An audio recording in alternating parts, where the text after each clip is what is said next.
अस्सलाम व्यूअर्स, आप सबको एक दफ़ा फिर मेरे YouTube चैनल में खुशामदीद। व्यूअर्स, आज हम इंशाल्लाह एक्सरसाइज 3.2 स्टार्ट करेंगे। तो चलते हैं अपने क्वेश्चन की तरफ। मेरे पास क्वेश्चन नंबर 1 है, सॉल्व द फॉलोइंग। तो इसमें मैं आपको करवा देती हूँ क्वेश्चन नंबर 1 का 5th पार्ट। ठीक है, अब यहाँ पर मल्टीप्लिकेशन हो रही है। ठीक है, मेरे पास है क्वेश्चन नंबर 1 का 5th पार्ट है 5/8 मल्टीप्लाई बाई 6। अब हमारे पास जब भी फ्रैक्शन में दरमियान में मल्टीप्लिकेशन आज का साइन यूज़ हो जाए तो आपने क्या कर लेना है कि आपने देखना है कि इसकी कटिंग तो कहीं नहीं होती, क्रॉस कटिंग देखनी है। ठीक है, इस तरह भी देखें और इस तरह भी देखें। तो अगर आप देखें तो 8 और 6 की कटिंग होती है। अगर यहाँ पर प्लस माइनस होता तो फिर मैं यहाँ पर 1 लगा के एलसीएम लेती, जो कि मैं पिछली अपनी वीडियो में करवा चुकी हूँ। लेकिन यहाँ पर इन दोनों की कटिंग हो रही है 2 के टेबल में, तो मैं इनकी कटिंग करती हूँ 2 4 टाइम 8 एंड 2 3 टाइम 6। तो ऊपर मेरे पास रह गया 5 मल्टीप्लाई 3 और नीचे रह गया 4। अब आप इनको मल्टीप्लाई कर ले ऊपर वालों को, तो ये 5 3 टाइम 15 और नीचे 4। अब इनकी मज़ीद कटिंग नहीं होती। ठीक है, अब आपकी अपनी मर्ज़ी है कि आप इसको अपना आंसर कंसिडर करते हैं या इसका मिक्स्ड फ्रैक्शन में आंसर लाते हैं। ठीक है, 4 पे डिवाइड कर लें तो 4 3 टाइम 12, 15 में से 12 गया 3। इसको अब अरेंज कर लें तो 3 साइड पे आ जाएगा, 4 नीचे चला जाएगा और 3 ऊपर चला जाएगा।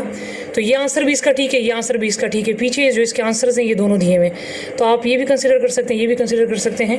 ये डिपेंड करता है कि आपको अगर कोई MCQ आता है तो आपको ऑप्शंस में क्या मेंशन किया गया है। ठीक है व्यूअर्स, अब हम चलते हैं क्वेश्चन नंबर 2 की तरफ। मेरे पास क्वेश्चन नंबर 2 है, ये भी है सॉल्व द फॉलोइंग। ठीक है, तो इसमें मैं करवा देती हूँ नंबर 4th पार्ट।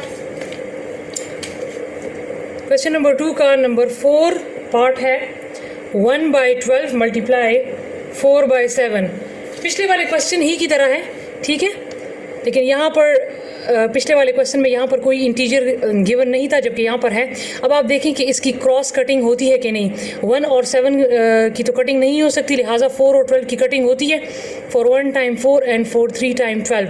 तो अगर आप इसकी मल्टीप्लिकेशन करें तो आपके पास आ जाएगा 1 1 टाइम 1 एंड 3 7 टाइम 21।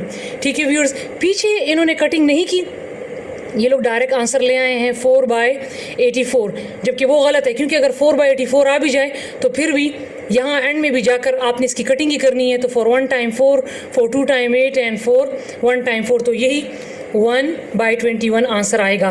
तो लिहाजा इन्होंने जो पीछे आंसर दिया है ये मतलब मुझे ठीक नहीं लग रहा, मेरे लिहाज से इसका आंसर ये बनता है। ठीक है, अब हम चलते हैं वर्ड प्रॉब्लम की तरफ। मेरे पास वर्ड प्रॉब्लम है कि Sajid covered 7/9 part of 18 kilometre distance by bicycle and the rest on foot. How much distance he covered by bicycle. Sajid ने कवर किया 7/9 पार्ट, 7/9 हिस्सा, 18 किलोमीटर में से 7/9 हिस्सा उसने फासला तय किया बाईसाइकिल पे, and the rest on foot, और बाकी उसने पैदल चलकर तय किया। How much distance did he cover by bicycle, तो बताएं उसने बाईसाइकिल पर कितना सफ़र तय किया। देख लें यहाँ पर ये जो पार्ट ऑफ देख रहे हैं, मैंने आपको पिछली वीडियो में भी बताया था कि हम ऑफ की जगह पे क्या यूज़ करते हैं, मल्टीप्लाई। तो आपको जितना हिस्सा दिया हुआ है 7/9, और यहाँ पर ऑफ की जगह पे हम यूज़ कर लेंगे मल्टीप्लाई, और ये टोटल कितना दिया है 18। तो आप देख लें इसकी कटिंग होती है कि नहीं। तो इसकी कटिंग होती है 9 1 टाइम 9 एंड 9 2 टाइम 18। तो इसको मल्टीप्लाई कर लें तो इसका आ जाएगा 14 किलोमीटर उसने जो है वो बाईसाइकिल पर कवर किया है। तो ये इसका आंसर है। ठीक है व्यूअर्स, ये निहायत ही सिंपल क्वेश्चंस हैं। अब इसमें क्वेश्चन नंबर 4 है, ये मैं करवा देती हूँ, और 5 6 जो है ये एज इट इज़ है। 4 है कि आयशा हैड ₹50,000, आयशा के पास 50,000 रुपीज़ है। शी गेव, उसने दिए 1/40 पार्ट, 1/40 हिस्सा ऑफ दिस मीन इस 50,000 की बात हो रही है। इस अमाउंट में से उसने 1/40 हिस्सा दिया एज ज़कात के तौर पर। How many rupees did she पे एज ज़कात, तो बताएं उसने कितना ज़कात के लिए पे किया। और फिर उसका सेकंड हिस्सा है कि how many rupees were left with her, और ये भी बताएं कि उसके पास अब कितने रुपए रह गए हैं। तो अब आप देख लें 1/40 पार्ट के बाद यहाँ पर क्या है, ऑफ। ऑफ की जगह पे मल्टीप्लाई लगा लेंगे और ये दिस यहाँ पर चूंकि 18 मेंशन था, यहाँ पर दिस मेंशन है, तो ये दिस इस अमाउंट की बात हो रही है, 50,000 की बात हो रही है।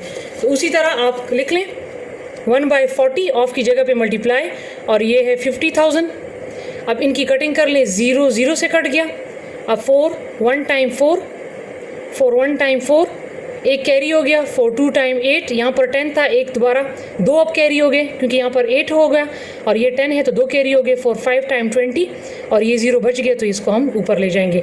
तो लिहाजा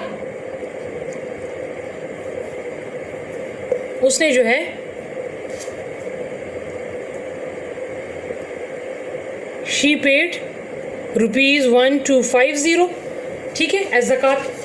और अब उसका दूसरा हिस्सा है कि how many rupees were left with her, उसके पास अब कितने रुपए रह गए हैं। तो आप जो टोटल अमाउंट थी 50,000 से आप ये अमाउंट माइनस कर लें, 1250 इससे ये सब्ट्रैक्ट कर लें तो 0 में से 0 गया 0, एक एक कैरी ले आए तो ये फर्स्ट वाला 10 हो जाएगा, ये 9 और ये 4, तो 10 में से 5 गया 5, 9 में से 2 7, 9 में से 1 8 एंड 4, तो लिहाजा उसके पास इतने रुपीज़ बच गए हैं 48,750।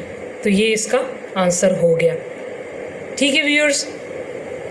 अब ये 2 क्वेश्चन आगे वाले मैं समझा देती हूँ। Amir had ₹300. He bought biscuits for 2/5 of this amount. How much did he spend on biscuits? Aamir के पास 300 रुपीज़ थे। ही बॉट, उसने क्या किया, बिस्किट्स खरीदे फॉर 2/5 ऑफ दिस अमाउंट। वही चीज़ है, ऑफ दिस अमाउंट में इस अमाउंट की बात हो रही है तो 2/5 मल्टीप्लाई बाय 300 कर ले, देख लें इसकी कटिंग होती है तो इसकी कटिंग करके इसका आंसर ले आए। इसी तरह ये क्वेश्चन भी इसी तरह है, आप इस क्वेश्चन को रीड कर लें। यहाँ पर 3/10 ऑफ दिस अमाउंट, तो 3/10 ऑफ की जगह पे मल्टीप्लाई और ये दिस अमाउंट की जगह पे ये 90,000, तो इसकी भी कटिंग करके आप इसका आंसर ले आए, ठीक है। ये इंतहाई आसान एक्सरसाइज था। इसके बाद इंशाल्लाह हम चलेंगे एक्सरसाइज 3.3 की तरफ। तब तक के लिए अपना बहुत सारा ख्याल रखिए। अल्लाह हाफिज़।